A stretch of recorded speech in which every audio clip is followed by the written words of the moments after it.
عزیز دوستو، قابل صد احترام بزرگوں اور بھائیوں، کچھ شخصیات، کچھ لوگ، کچھ حوالے ایسے ہیں کہ جن کا نام ہی، جن کا تذکرہ ہی بزرگی کی علامت ہے، اور جن لوگوں کا ذکر ہی انسان کے دل کو سکون عطا کر دیتا ہے۔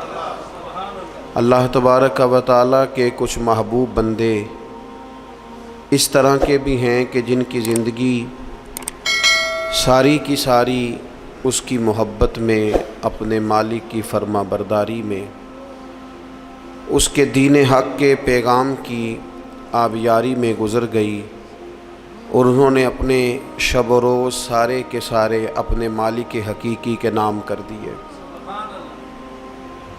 وہ لوگ اتنے عظیم ہیں، اتنے قابل قدر ہیں کہ اگر آج بھی ان کے تذکرے اپنے دل کے اندر بٹھائے جائیں تو اللہ تبارک و تعالیٰ دلوں میں اپنی محبت پیدا فرما دیتا۔ یقیناً ہم ہر روز کوئی نہ کوئی بات تو کرتے ہی ہیں، کوئی نہ کوئی ذکر تو چھیڑتے ہیں، کوئی نہ کوئی تذکرہ تو ہمارے پیش نظر رہتا ہی ہے۔ تو کیوں نہ ان لوگوں کے تذکرے زیادہ کیے جائیں جن کے تذکرے اللہ کے قرآن نے فرمائے، جن کی باتوں کو، جن کے انداز کو، جن کی گفتگو کو رب کریم نے قرآن حکیم میں بیان فرمایا۔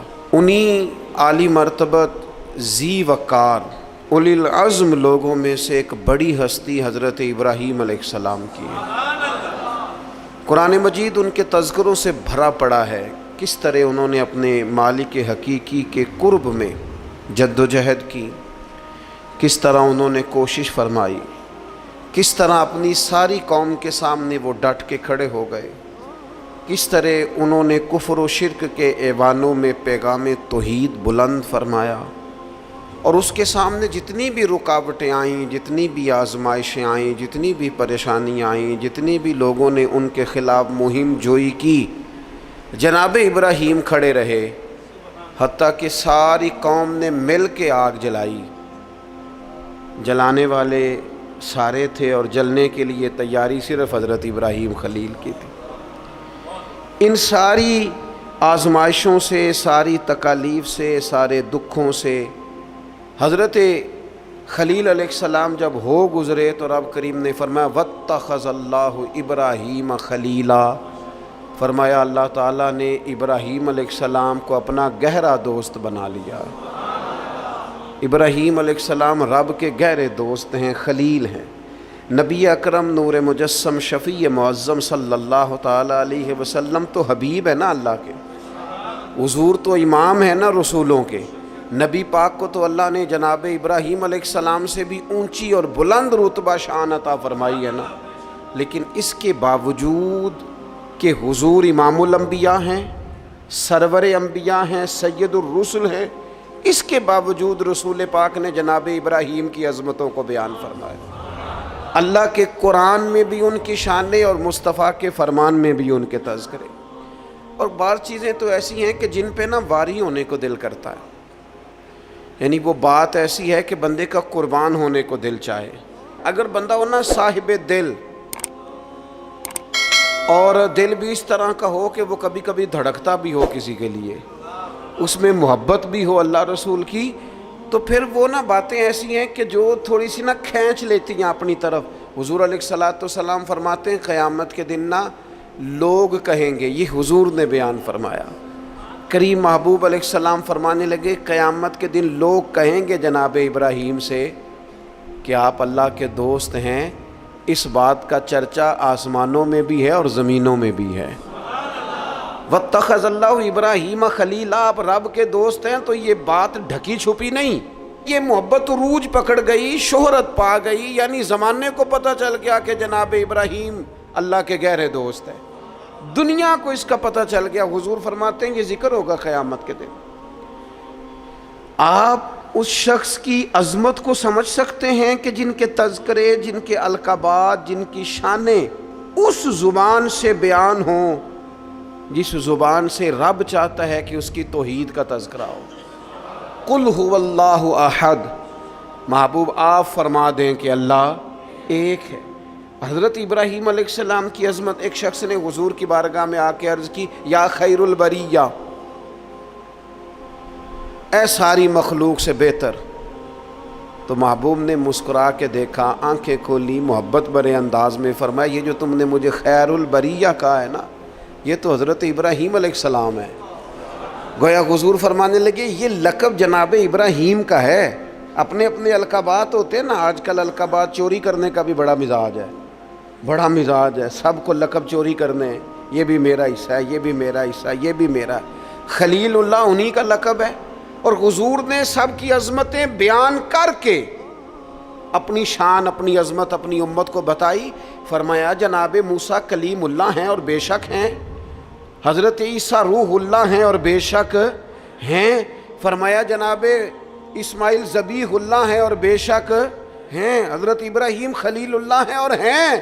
لیکن فرمایا اعلیٰ وانا حبیب اللہ، یہ یاد رکھنا مجھے اللہ نے اپنا محبوب بنایا ہے، میں محبوب ہوں. اس بات کا تو یعنی ان کی عظمتوں کی موجودگی میں، وہ کسی نے اعلیٰ حضرت کے سامنے کہا تھا نا شان یوسف جو گھٹی وہ بھی اسی در پہ گھٹی. تو فرمایا یہ غلط بات تو نے کیوں کی؟ حضور کسی کو گھٹانے تو آئی نہیں. کہا پھر کیا کہنا چاہیے؟ فرمایا کہو شان یوسف جو بڑی وہ بھی اسی در سے بڑی. یہیں سے کرم ہوا جناب یوسف پر، ان کے تذکرے قرآن پاک میں آئے. قیامت تک جناب یوسف کا نام تلاوت کیا جائے گا. تو نبی پاک نے جناب ابراہیم علیہ السلام کی عظمتوں کو فرمایا خیر البریہ تو ان کا لقب ہے، یہ تو ان کو کہا جاتا ہے. حضور کے جو القابات ہیں وہ تو گنے نہیں نہ جا سکتے، لیکن نبی پاک علیہ السلام تو شانے دینے آئے ہیں نا، عظمت عطا فرماتے ہیں. حضرت ابراہیم کی عظمت جو امت کے دلوں میں حضور نے بٹھائی ہے، ان کی بلندی، ان کی شان، ان کا مرتبہ، ان کا مقام. میں نے کہا حضور امام الانبیاء ہیں، حضور سرور انبیاء ہیں، نبی پاک علیہ السلام امام ہیں جناب ابراہیم کے. حضرت ابراہیم نے بیت المقدس میں حضور کے پیچھے نماز ادا کی ہے. پر حضور فرمانے لگے ہر نبی نے نبیوں میں سے کسی نہ کسی کو دوست بنایا، نبیوں کی نبیوں سے دوستیاں ہوئیں. تو فوراً ذہن کی سطح پر سوال اٹھتا تھا حضور آپ کا دوست کون ہے؟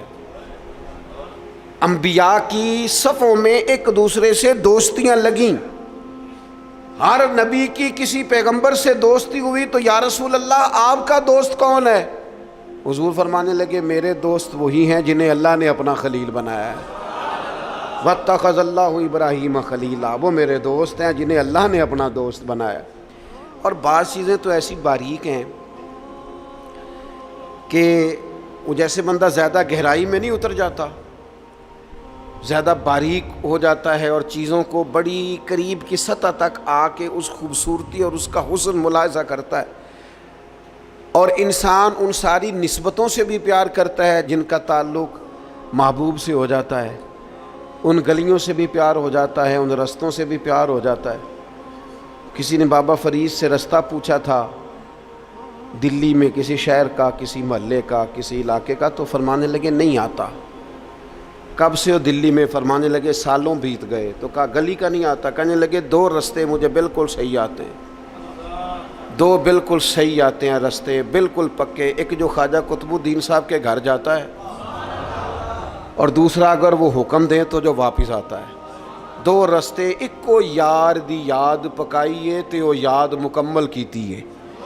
جو کام کرنے والا تھا اس میں کوتاہی، وہ اس میں کوئی قضا نہیں کسی قسم کی. تو کچھ چیزیں ایسی ہوتی ہیں یعنی بندہ نا ان جگہوں سے بھی پیار کرتا ہے جن کی محبوب سے نسبت ہو، ان تعلقات سے بھی پیار کرتا ہے. ہمارے ہاں لوگ یہ کام نہیں کرتے.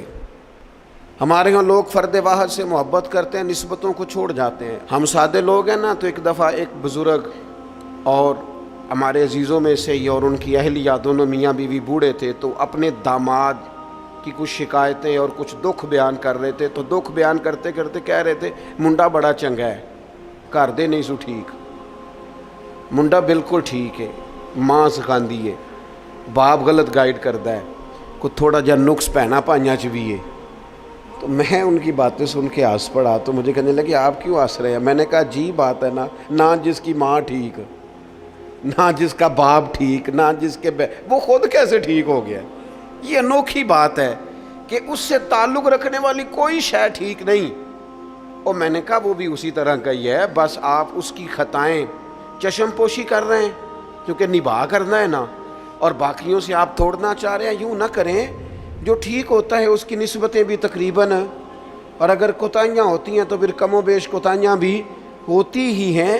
ہمیں سمجھنا ہے اس بات کو کہ نسبت جو ہو نا، نسبت اس کا بھی، اگر محبوب سے پیار ہے تو محبوب کی اولاد پاک سے بھی پیار، اگر حضور سے پیار تو جو حضور کی گلیوں میں محبوب کے ساتھ چلتے تھے صحابہ ان سے بھی پیار، اگر محبوب سے پیار تو پھر حضور کو مکے سے پیار تو ہمیں بھی مکے سے پیار، اگر محبوب سے پیار تو نبی پاک کو شہر مدینہ سے محبت تو ہماری مدینے پہ جانے بھی قربان، اور اگر حضور علیہ السلام کو مسواک پیاری تو ہمیں بھی پیاری، حضور کو داڑھی شریف سے محبت تو ہمیں بھی بڑی محبت، نبی پاک کو کتاب و سنت کی تعلیمات کے ابلاغ سے شغف تو ہم زندگی لٹا دیں گے اسی کام میں۔ جو چیز حضور کو پیاری، نسبتوں کا جو منج ہونا چاہیے، جو انسان کے دل میں قدر ہونی چاہیے، اس سے کبھی کوتاہی نہ کریں، ورنہ آہستہ آہستہ آہستہ آہستہ پھر انسان اصل سے بھی جاتا ہے۔ حضور علیہ السلام نے فرمایا چھپکلی کو مار دو، چھپکلی نظر آئے مار دو۔ حضور اس کا قصور، جانور تو بڑے گھومتے ہیں نا، اور درجنوں اور بیسیوں جانور ہیں، اور حشرات الارض ہمیں زمین پہ چلتے دکھائی دیتے ہیں، تو چھپکلی ہی کو کیوں مارے؟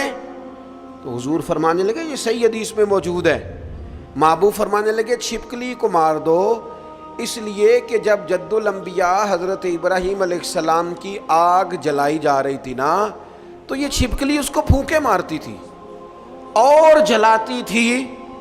تو جناب ابراہیم سے اگر چھپکلی بھی اختلاف کرے تو ہمیں وہ چھپکلی بھی پسند نہیں۔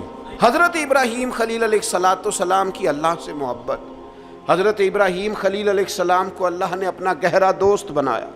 آپ ان کی زندگی کو پڑھیں، قرآن پاک کے اندر جا بجا جناب ابراہیم کا تذکرہ ملے گا، اور اس کے اندر جو اللہ کی محبت چھلکتی ہے، جو اپنے مالک سے تعلق نظر آتا ہے۔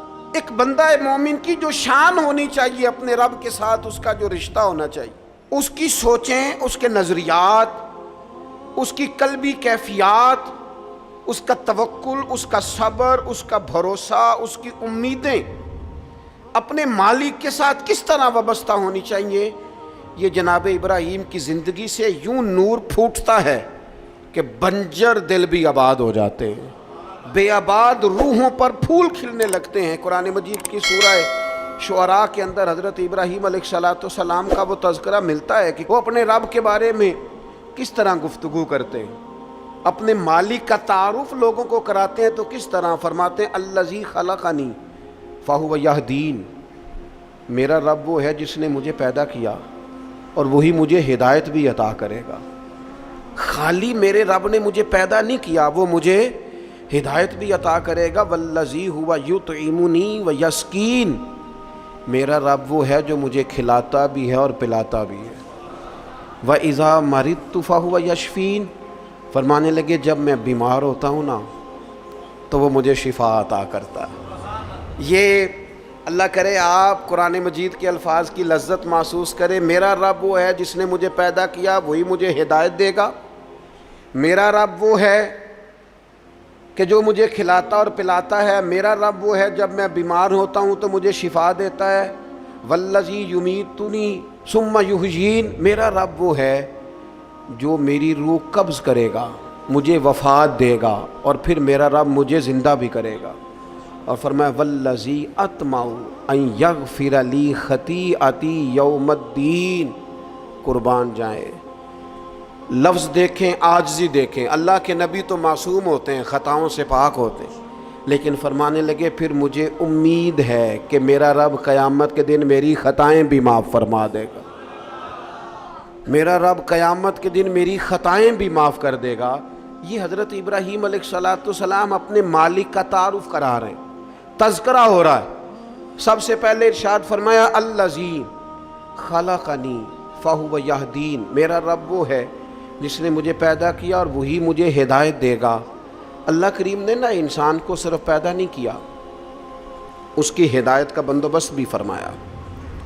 حضرت آدم علیہ السلام جب زمین میں تشریف لائے تو رب کریم نے فرمایا جو میری ہدایت کی پیروی کرے گا نا زمین پہ اتر جاؤ، اور پھر جو شخص فمن تبع ہدایا، جو پیروی کرے گا نا اس ہدایت کی جو میری طرف سے آئے گی تو فلا خوف علیہم ولا ہم یحزنون، پھر اس بندے پر نہ کوئی خوف ہوگا نہ وہ غمگین ہوگا۔ اللہ کی طرف سے جو ہدایت آتی ہے، کب؟ وحی کے ذریعے، قرآن پاک کے ذریعے، اللہ تبارک و تعالیٰ کے انبیاء کے ذریعے علیہم السلام جو ہدایت آتی، جو لوگ اس ہدایت کی پیروی کرتے ہیں۔ قرآن مجید میں دوسری جگہ اللہ کریم نے فرمایا سبح اسم ربک الاعلی الذی خلق فسوی، فرمایا اپنے رب کے نام کی تسبیح کیجئے جو سب سے بلند ہے، جس نے پیدا کیا ہے، والذی قدر فہدی، جس نے اندازہ مقرر کیا ہے اور پھر جس نے ہدایت عطا فرمائی۔ رب پیدا کرتا ہے، ہدایت دیتا ہے، اور اللہ کی طرف سے جو ہدایت آتی ہے، میں ایک دفعہ پہلے بھی عرض کیا تھا، ایک ہوتا ہے کوئی دانشور آپ کو مجھے اپنی عقل کے مطابق موٹیویٹ کرتا ہے، وہ جو اپنی عقل کے مطابق ہمیں سمجھاتے ہیں اس میں نقص رہ جاتے ہیں، کمزوریاں رہ جاتی ہیں۔ نبی جو سمجھاتے ہیں وہ اللہ کی وحی کے ذریعے سمجھاتے ہیں، اس میں کوئی کمی نہیں رہتی۔ حضرت ام ایمن رضی اللہ تعالیٰ عنہا نا بیٹھ کے رو رہی تھیں حضور علیہ السلام کے وصال ظاہری کے بعد، تو جناب ابو بکر صدیق رضی اللہ تعالیٰ عنہ اور جناب فاروق اعظم رضی اللہ تعالیٰ عنہ دونوں جناب ام ایمن کے پاس بیٹھے تھے۔ حضور علیہ السلام نے فرمایا یہ میری ماں ہے جناب ام ایمن، رضائی والدہ ہیں حضور کی، بڑی خدمت کی انہوں نے، وہ رو رہی ہیں۔ تو شیخین کریمین دونوں پاس بیٹھے تھے، فرمانے لگے اماں جی آپ کیوں روتی ہیں؟ انہوں نے کہا اس لیے رو رہی ہوں کہ نبی پاک علیہ السلام کا وصال ہو گیا۔ جناب ابو بکر صدیق فرمانے لگے اللہ نے تو محبوب کو بلند شانیں عطا فرمائی ہیں، حضور کی عظمتیں تو بلند سے بلند تر ہیں وصال کے بعد بھی۔ تو حضرت ام ایمن نے جو جملے کہے وہ بڑے سمجھنے والے ہیں، فرمانے لگی میں رو اس لیے رہی ہوں کہ حضور موجود تھے ظاہری طور پر، تو جو آسمان سے وحی آتی تھی نا وہ سلسلہ ختم ہو گیا، وہ جو اللہ کا بندوں سے رابطہ تھا، وہ جو وحی آتی تھی وہ سلسلہ منقطع ہو گیا۔ تو اللہ تعالیٰ اپنے بندوں کی ہدایت کا بندوبست کرتا ہے، جناب ابراہیم فرما رہے ہیں، قرآن مجید اس کا تذکرہ کر رہا۔ ہمیں وہ ہدایت لینی چاہیے جو کتاب و سنت سے ہمیں ملتی ہے، وہ رہنما اصول لینے چاہیے جو ہمیں کتاب و سنت سے میسر آتے ہیں۔ ہمارے ہاں برادری کے رسم و رواج، قبائلی رسم و رواج، علاقائی ضروریات، اور پھر یہ کہ میں اب چونکہ فیشن بدل گیا، اب چونکہ حالات بدل گئے، اس تناظر میں ہم اپنی زندگی کو ترتیب دیتے ہیں، نتیجہ جو نکلتا ہے کہ زمانہ گزر گیا ہے، ہمارے حالات بہتر ہونے کو آ ہی نہیں رہے۔ تو حضرت ابراہیم فرماتے ہیں رب نے مجھے پیدا کیا اور میرا رب مجھے ہدایت بھی عطا فرماتا ہے۔ پھر فرمایا والذی ہوا یطعمنی ویسقین، میرا رب وہ ہے جو مجھے کھلاتا بھی ہے اور پلاتا بھی ہے۔ کھلاتا پلاتا کون ہے؟ یہ چونکہ بات حضرت ابراہیم کی ہے اور بیان قرآن مجید فرما رہا ہے، بات میں گہرائی بڑی ہے۔ فرمایا میرا رب وہ ہے جو مجھے کھلاتا بھی ہے، اور پہلے تو اس نے بندوبست کیا، زمین میں اناج پیدا کیا، اور پھر مختلف انواع و اقسام کی چیزیں پیدا کی، گندم بھی ہے، جو بھی ہے، مکئی بھی ہے، جس کی طبیعت کو جو موافق ہے وہ لے سکتا ہے، ہر قسم کی چیزیں پیدا کی۔ اور جناب ابراہیم کہتے ہیں یہ میرا رب ہی کھلاتا پلاتا ہے، یہ ساری چیزیں پیدا کرنے کے بعد پھر بھی اگر سیدھ دے تبھی بندہ کھا سکتا ہے، خدا نہ خواستہ منہ میں زخم ہو جائے تو بندہ کھا سکتا ہے؟ پکی ہوئی یہ چیز آ گئی ہے آپ کے سامنے پڑی ہے، نہیں کھا سکتے۔ کھائیں گے کب؟ جب رب کھلائے گا۔ پئیں گے کب؟ جب رب پلائے گا۔ سامنے چیزیں پڑی ہیں، بہترین بنی ہوئی ہیں، وہ کہتا ہے میرا معدہ قبول نہیں کرتا، اب میں اس کو ہضم نہیں کر پاتا، اب میری طبیعت کے ساتھ جناب ابراہیم علیہ السلام کی باتیں، رب کی محبت میں کی ہوئی باتیں، اللہ کے پیار میں کی ہوئی باتیں، فرمانے لگے کھلاتا بھی اللہ ہے، پلاتا بھی اللہ۔ میرے نبی پاک علیہ السلام نے اس بات کو بڑا کھول کے بیان کیا جب سرور کائنات صلی اللہ علیہ وسلم نے وصلی روزے رکھے نا، مسلسل روزے، سرکار افطار نہیں کرتے، مسلسل روزہ رکھ لیتے. تو بعض صحابہ نے بھی رکھے تو ان کی طبیعت میں نکاہت آ گئی، علیل ہو گئے. تو حضور نے فرمایا تم میں میری مثل کون ہے؟ فرمایا میں تو اپنے رب کے پاس رات گزارتا ہوں، مجھے کھلا بھی دیتا ہے پلا بھی دیتا ہے. مجھے میرا رب کھلاتا پلاتا ہے، کھلاتا پلاتا رب بھی ہے. آپ یقین کریں نعمتیں جتنی مرضی ہوں. والذی ھو یطعمنی ویسقین، جناب ابراہیم کہتے ہیں میرا رب مجھے کھلاتا ہے اور میرا رب ہی مجھے. پھر حضرت ابراہیم آگے فرماتے ہیں وَإِذَا مَرِضْتُ فَهُوَ يَشْفِينِ، وَإِذَا مَرِضْتُ فَهُوَ يَشْفِينِ. فرمایا جب میں بیمار ہوتا ہوں تو میرا رب مجھے شفا. سبحان اللہ. جناب ابراہیم کا انداز دیکھیے، فرمایا بیمار میں ہوتا ہوں. یہ نہیں فرمایا وہ بیمار کرتا ہے، بیمار میں ہوتا ہوں. یہ عاجزی دیکھیں، یہ تعلیم امت دیکھیں، یہ سمجھانے کا انداز دیکھیں. جب میں بیمار ہوتا ہوں نا وہ مجھے شفا عطا کرتا ہے. اللہ کے انبیاء کرام علیہم السلام یا اولیاء کرام جب بیمار ہوتے ہیں نا تو ان کی بیماری آزمائش ہوتی ہے، ان کے درجات کی بلندی ہوتی ہے، اللہ کا قرب اور بڑھتا ہے. ان کی بیماری معاذ اللہ کسی قسم کی سزا نہیں ہوتی. لیکن میری اور آپ کی طرح کے لوگ، ہم جو گناہگار لوگ ہیں، ہم کیوں بیمار ہوتے ہیں جی؟ شوگر کیوں ہوتی ہے؟ زیادہ میٹھا کھایا، اپنے جسم کو آرام دہ کیا، کوئی ورزش نہیں کی، کوئی کوشش نہیں کی، کوئی جد و جہد نہیں کی. مومن کی زندگی اس طرح نہیں ہوتی کہ وہ ساری بستر کی نظر کر دے. وہ موبائل لے کے لیٹا ہے تو لیٹا ہی لیٹا ہے، یہ اس کی لائف نہیں ہوتی. مومن کی زندگی فعال ہوتی ہے، جد و جہد والی ہوتی ہے، کوشش والی ہوتی ہے، اس کے اندر ہمت اور توانائی پائی جاتی ہے. مومن کا کام ہے مسلسل آگے بڑھنا، کوشش کرنا. لیکن ہمارے ہاں اب وہ سستی، وہ روایتی آرام طلبی، اقبال کہنے لگے لہو مجھ کو رلاتی ہے جوانوں کی تن آسانی. تو یہ اسی طرح جو لوگ زیادہ چکنائی استعمال کرتے ہیں، وہ بد پرہیزی کرتے ہیں، زیادہ مرغ اور زیادہ مسالہ جات چیزیں استعمال کرتے ہیں تو کولیسٹرول ہو جاتا ہے، خدا نخواستہ دل کے امراض بڑھ جاتے ہیں اور بہت سارے امراض لاحق ہو جاتے ہیں. تو یہ ہماری جو بیماریاں ہیں نا وہ تو ہماری وجہ سے ہیں. تو جناب ابراہیم علیہ السلام فرمانے لگے جب میں بیمار ہوتا ہوں تو میرا رب مجھے شفا دیتا ہے. میں نے کہا اللہ کے نبی جو ہوتے ہیں، پیغمبر جو ہوتے ہیں، ان کی بیماری تو کسی ان کی معاذ اللہ کمزوری کی وجہ سے نہیں ہوتی، وہ تو معصوم ہے. فرمایا جب میں بیمار ہوتا ہوں، ہماری تعلیم کے لیے فرمایا جب میں بیمار ہوتا ہوں، کمزوری کی، غلطی کی، بیمار ہو گئے، لیکن وہ بڑا کریم ہے، وہ اپنے فضل سے شفا عطا فرما دیتا ہے. وہ اپنے بندوں کو، نبی پاک علیہ الصلوۃ والسلام فرماتے ہیں رب نے کوئی بیماری نہیں پیدا کی جس کی دوا نہ پیدا کی ہو. وہ میں اکثر کہتا ہوں بعض لوگ تھوڑے زیادہ نیک ہو جاتے ہیں، نیکی بھی تھوڑی چند قدم آگے گزار لیتے ہیں، شریعت سے آگے کچھ زیادہ ہی پرہیزگار ہو جاتے ہیں. وہ خدا کے بندے دائرہ شریعت کے اندر حضور نے منع فرمایا تھا ساری ساری رات کھڑے ہو کے عبادت نہ کرنا، کچھ دیر آرام بھی کر دو. جی میں نے عبادت ہی کی ہو، بھائی عبادت کر، پر جو دین تجھے بتاتا ہے اس کے دائرے میں رہ. وہ جی ہم دوائی نہیں استعمال کریں گے، ہمارا اللہ پہ بھروسہ ہے. او خدا کے بندے جب حضور فرما رہے ہیں، نبی کریم فرما رہے ہیں کہ اللہ نے کوئی مرض ایسا نہیں پیدا کیا جس کی دوا پیدا نہ کی ہو سوائے بڑھاپے اور موت کے.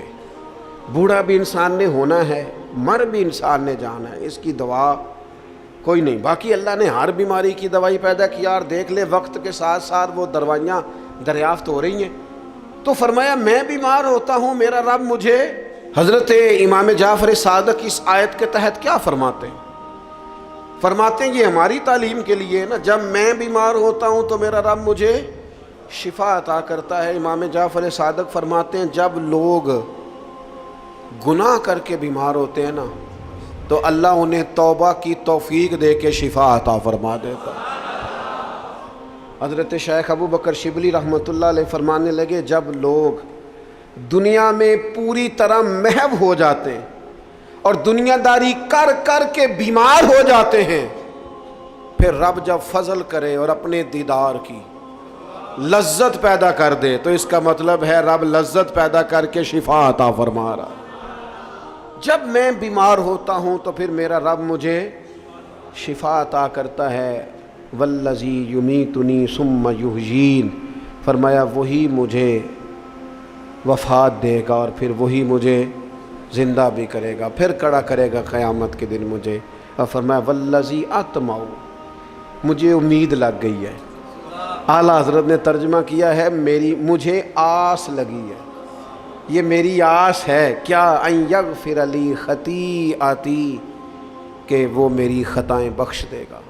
میں نے کہا انبیاء معصوم ہوتے ہیں، یہ بھی ہماری تعلیم کی. امید رکھو کسی جگہ بھی، کسی مقام پر نا امید نہ ہونا. اللہ معاف کرنے والا. امید لگی ہے کہ وہ میری خطائیں بخش دے گا. کب؟ یوم الدین، قیامت کے دن.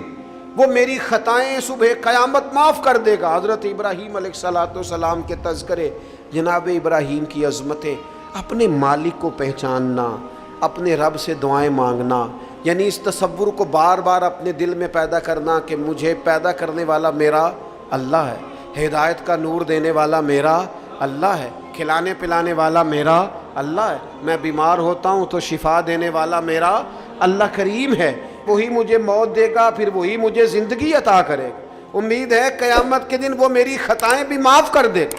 اپنے دلوں میں یہ جذبہ لائیے، اپنے مالک کے حضور اپنا سر نیال جھکائیے، نکلیے تھوڑا سا دنیا کے جھمیلوں سے، دنیا کی باتوں سے. کیمرے کے پیچھے دنیا نہیں ہے، دنیا تو یہ ہے جو بستی ہے آپس میں. اللہ تعالی حضرت ابراہیم علیہ السلام کی محبت کا فیضان عطا کرے.